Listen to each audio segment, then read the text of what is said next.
Hello guys, welcome back to this my channel. कैसे हैं आप सभी? आई होप आप सभी बहुत अच्छे होंगे and this is my YouTube channel.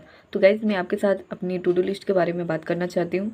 मैंने आज क्या क्या सॉल्व किया है आपके साथ शेयर करना चाहती हूँ।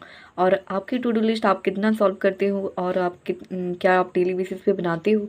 अगर नहीं बनाते हो तो प्लीज़ मेरा यही सजेशन आपको रहेगा कि आप डेली बेसिस पे बनाना स्टार्ट कर दीजिए और उसी के अकॉर्डिंग अपनी स्टडी कीजिए। ठीक है, तो मेरे हिसाब से टू डू लिस्ट बनाना बहुत ही इंपॉर्टेंट है, क्योंकि बिना टू डू लिस्ट के मेरा तो नहीं हो पाता है। और जो बिना टू डू लिस्ट के करते हैं, पता नहीं वो कैसे कर लेते हैं, बट बनाना चाहिए। अगर आप बैंक का इंस्पिरेंट हो तो आपको to do list daily basis पे बनाना चाहिए और अपना देखना चाहिए कि आप कितना सॉल्व कर पा रहे हो, है ना। मतलब एक टारगेट सेट हो जाता है कि हमें कितना सॉल्व करना है।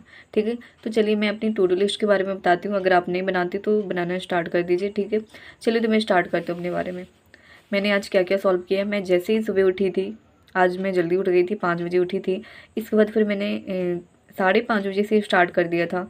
पहले मैंने पढ़ा था, रीडिंग कॉम्प्रिहेंशन पढ़ लिया था, जो मैंने SBA PO पहला SBA सेकंड SBA PO जो थर्ड था मुक टेस्ट वाला, पहले मैंने उसको रीड किया था। ठीक है, इसके बाद फिर 6 बजने के बाद फिर मुझे 7 बजे तक कोचिंग पढ़ाना पड़ता है। इस वजह से मेरे पास 1 घंटे का टाइम था, तो 1 घंटे के टाइम में मैंने इंग्लिश मीन्स मूक दिया था।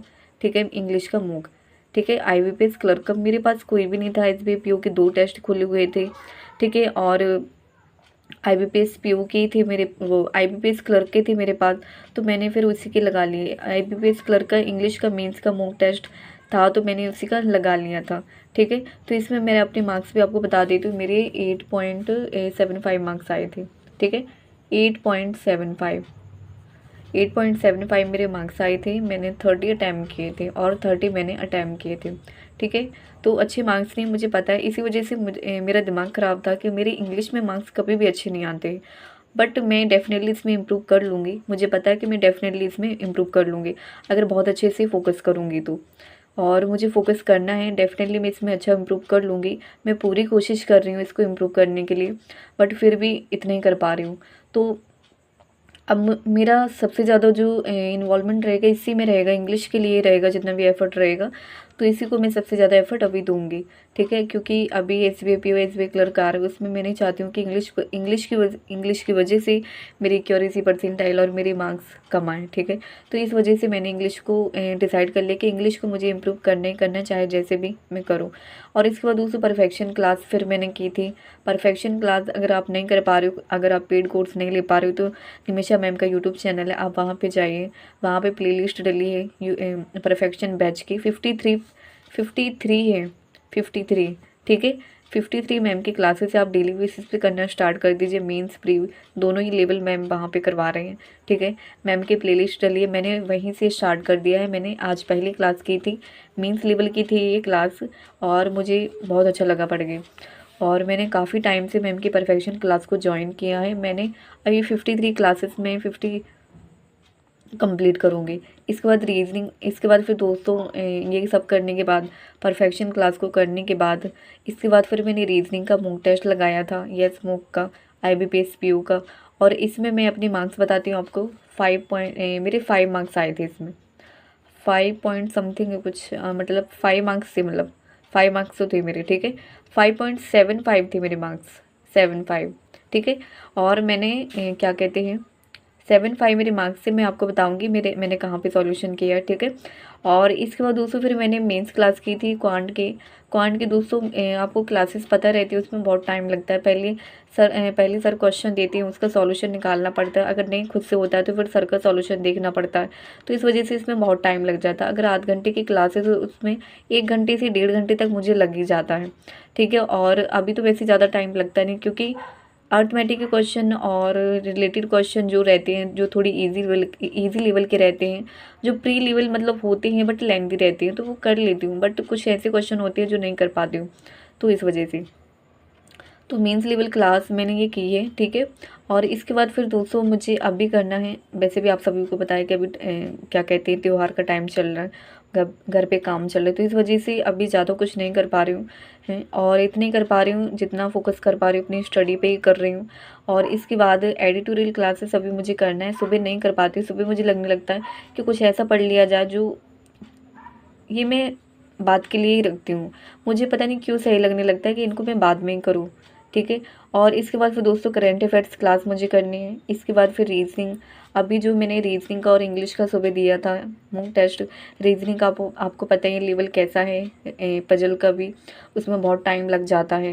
रीजनिंग और इंग्लिश का भी मीन्स वो मुझे समझना है कि कहाँ कहाँ पे मैंने क्या गलती करी है और कैसे इम्प्रूव किया जा सकता था।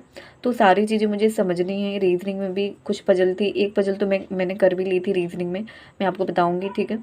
और उसमें कुछ लेंदी पजल थी जो मैं कर सकती थी, बट बहुत टाइम कंज्यूमिंग थी, तो इस वजह से फिर मैंने की नहीं। मैंने सोचा कि ऐसे क्वेश्चन किया जाए जहाँ पे मतलब कर सकूँ। पहले मैंने वो क्वेश्चन किए रीजनिंग में जो मुझे लग रही थी कि मैं कर सकती हूँ, तो इस वजह से फिर मैंने वही क्वेश्चन किए थे। मिसलेनियस क्वेश्चन, जो मिसलेनियस क्वेश्चन थे जो मुझे लग रहा था कि मुझसे बन जाएंगे, वही क्वेश्चन मैंने किए थे, ठीक है। तो मैंने वही क्वेश्चन किए थे। तो ये है दोस्तों आज की टू डू लिस्ट, आज मैं इतने कर पाई हूँ, ठीक है। और मैं आपको सॉल्यूशन भी बता देती हूँ, ठीक है। चलिए सॉल्यूशन भी बता देती हूँ। ये मैंने आपको बताया है, ठीक है। ये जो मैंने परफेक्शन बैच किया था उससे रिलेटेड था, और इसके रिलेटेड था ये वाला सा भी, ठीक है। ये मैंने आज जैसा आपको बताया था, ये मैंने मॉक टेस्ट दिया था रीजनिंग का, यहाँ से स्टार्ट किया था। देखिए मुझे स्पेस चाहिए होता है, मुझे लगने लगता है कि मुझे स्पेस मिल जाए वहीं पे। मुझे बिल्कुल ऐसे बीच बीच में करने में अच्छा नहीं लगता, मुझे स्पेस चाहिए होता है। और ये देखिए मेरा ये बन गया था, यहाँ पे मैंने ये गलत कर दिया था, इस वजह से इसमें थोड़ा टाइम लग गया था मुझे। अदरवाइज इसके क्वेश्चन मुझसे बन गए थे, मैं आपको बताती हूँ।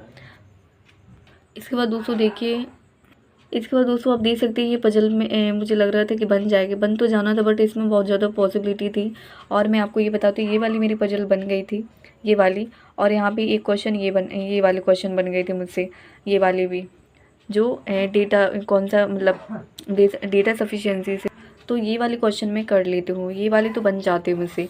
और यहाँ पे आप देख सकते हैं ये भी क्वेश्चन था, इससे रिलेटेड क्वेश्चन था। इसमें थोड़ी मिस्टेक मेरी हो गई थी, पता नहीं कहाँ पे हो गई थी, इस वजह से ये भी गलत हो गया था। और ये भी क्वेश्चन थे कुछ, ये सभी रीजनिंग लेवल के क्वेश्चन थे जो मैंने मॉक टेस्ट दिया था। और इसमें ये एक पजल थी जो ऐसे बनानी थी, और सर्टेन नंबर जो होती है सर्टेन नंबर वाली, तो ये नहीं बन रही थी मेरी।